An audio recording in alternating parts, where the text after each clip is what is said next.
if we just desire something, does it happen? What about the other people? What about them? Are they real or am I making them up? The subject that has been taken out from the book, The Secret.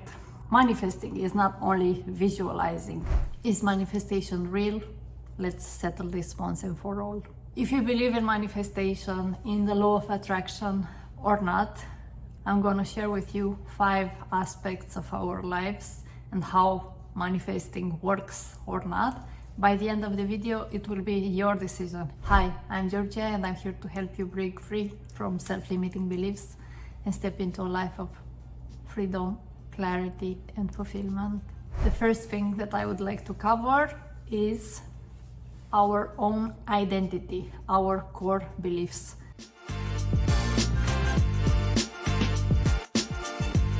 This idea is found in the book Psycho-Cybernetics and also Atomic Habits.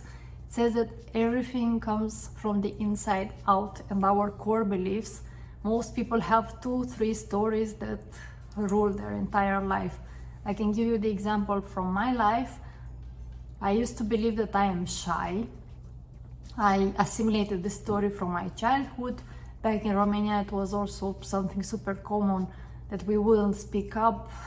Being a former communist country, my mom taught me not to speak up unless I'm being asked. So I assimilated this story that I am shy. And then how did that manifest into reality? I wouldn't speak up in meetings, I wouldn't speak up at work, I wouldn't share my own opinions. And as a reflection of that, everyone around me thought that I am shy, and it became a self-fulfilling prophecy. So do you believe that in this scenario manifestation works or not? The book Psycho-Cybernetics is written by a former plastic surgeon, and he realized there are 2 types of people. After they have a plastic surgery, they get a nose job, their face is perfect. One category of people feel lucky, they get married, they make so many friends, they become successful. Then the other category of people don't change anything in their life, still feel unlucky, don't make new friends. What it all drills down is to their own self-belief, what they believe about themselves. And one of the biggest human desires is to confirm what they already believe about themselves. But it's never too late. You can change your core identity and your core beliefs about yourself. It only takes a little bit of bravery to look beyond those things that are holding us back. They are just self-limiting beliefs. The other important aspect that I want to cover is the internal thermostat.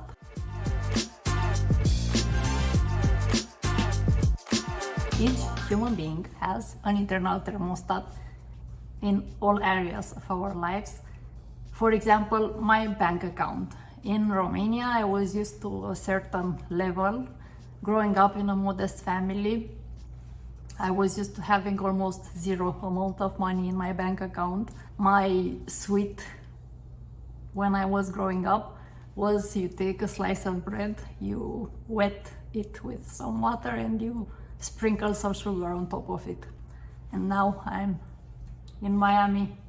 When I decided to take a jump and move to Bucharest first for my university studies, then I started to get a good job, a higher salary. I was a middle class in Romania. Then once I took the jump to move to Switzerland, what it meant in reality is that I would get 5 times the salary, but the expenses other than the rent and the services were almost the same.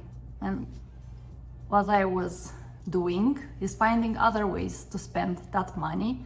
So my bank account is close to zero. I would buy niche fragrances. If you know the amount of money you can spend on that, it's huge. There are so many other things that we can do with the same amount of money. So the good news is that awareness is 90% of the solution. So check your thermostat. Is it keeping you in a zone that you are no longer happy within? The comfort zone is actually this thermostat zone. but it's not actually comfort. It's the zone that we are familiar with because we have spent most of our lives within this zone. I can give you another example. From my trip now coming to Miami, I thought deep inside me that this is a dream come true. I have never been able to travel to the US, and especially to have this amazing Airbnb with a wonderful view. And then guess what happened? When I arrived here, they had a flood warning that you shouldn't go out of the house. I got caught by the rain, and in a couple of seconds my entire outfit was wet down to my panties and my umbrella was ruined. Then I made it inside. I was out of power for 6 hours before the night. Then I got into the water and got stung by a jellyfish. Oh, and I also got sick. I got a horrible flu.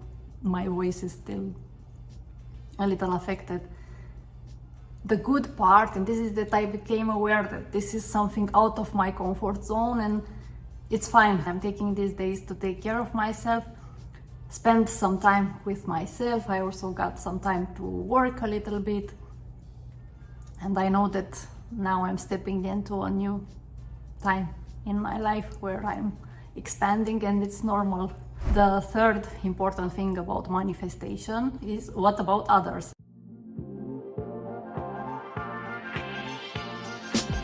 If we are manifesting our lives, that's what I was wondering. I am manifesting whatever happens in my life, and what about the other people? What about them? Are they real, or am I making them up? And what happens, and what I realized, is that our manifestations match. So imagine you are like in that movie, Everything Everywhere All at Once, that won the Oscar. Such a great movie, and people were laughing when I first saw it at the cinema, but I found the message so profound. And it's about how we have different versions of ourselves in different universes, and we can always tap into the superpower of an alternative universe. And I believe that is true. There are multiple universes, and we are able to match. So my desires match the desires of my boyfriend, for example. My desires matched the desires of my previous boss. I hope they will never watch this video. My boss wanted an employee that didn't have any hobby, that would work full-time, overnight, 100% dedicated, 200% dedicated. And I was the type of person that I was overworking, trying to prove myself, trying to win the love of mom and dad. I was recreating that overachieving perfectionist lifestyle at my work, the way that I was used to. So our realities matched. I was the hardworking employee wanting to win the love of mom and dad, and my boss wanted to have a super employee that doesn't have any private life. Match made in heaven. And once you wake up, be aware that you may need to let go some people in your life because your realities no longer match.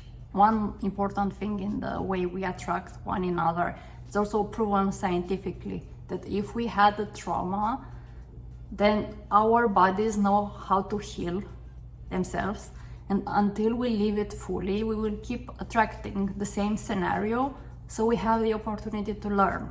And I had this behavior that was not actually serving me.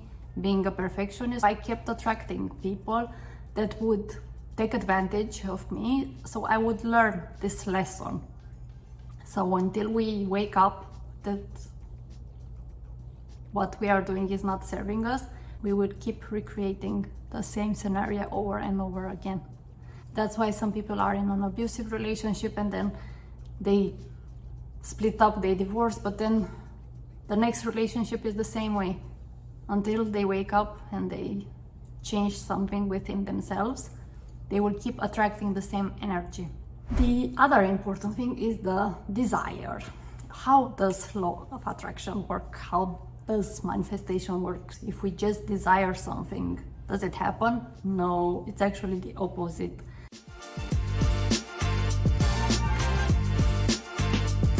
Beautiful quote: the energy of desire is the denial that what we want is ours for asking.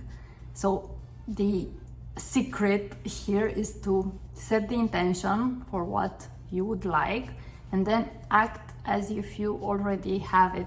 This is so hard, but make it natural for you.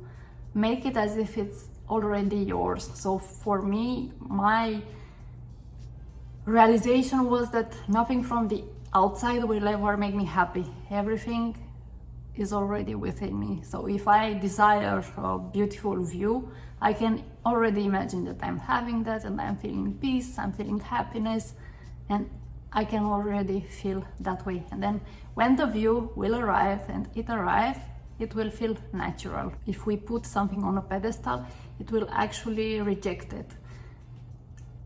I read something interesting in the book, The Surrender Experiment. The author had an exam. He didn't really care about it anymore. He wanted to meditate, do something different. But then he said he will go anyway, and he was doing yoga and he opened the book in 6 places. And then guess what? At the exam, he was so lucky that he got the subject that he already read about. And I thought that was so science fiction. I wanted to share it with my boyfriend. My boyfriend is super logical, and I wanted to tell him that this is super unrealistic. This sounds like a fantasy. Then he said, do you know what I did? In Romania, when we finished the 12th grade, you have a big exam, baccalaureate.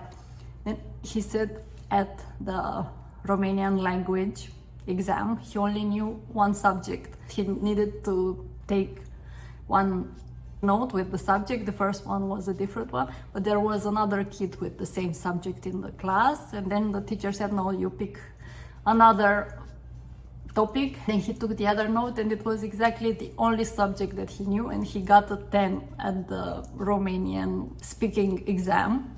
When he got out, he met his teacher and she asked him, what grade did you get? And he said, I got a 10. She made a cross. She didn't even say congratulations. The last thing that I want to cover, and the one that is the most important, is the subject that has been taken out from the book, The Secret. And manifesting is not only visualizing, that's only 50% of it. Action is the highest form of prayer.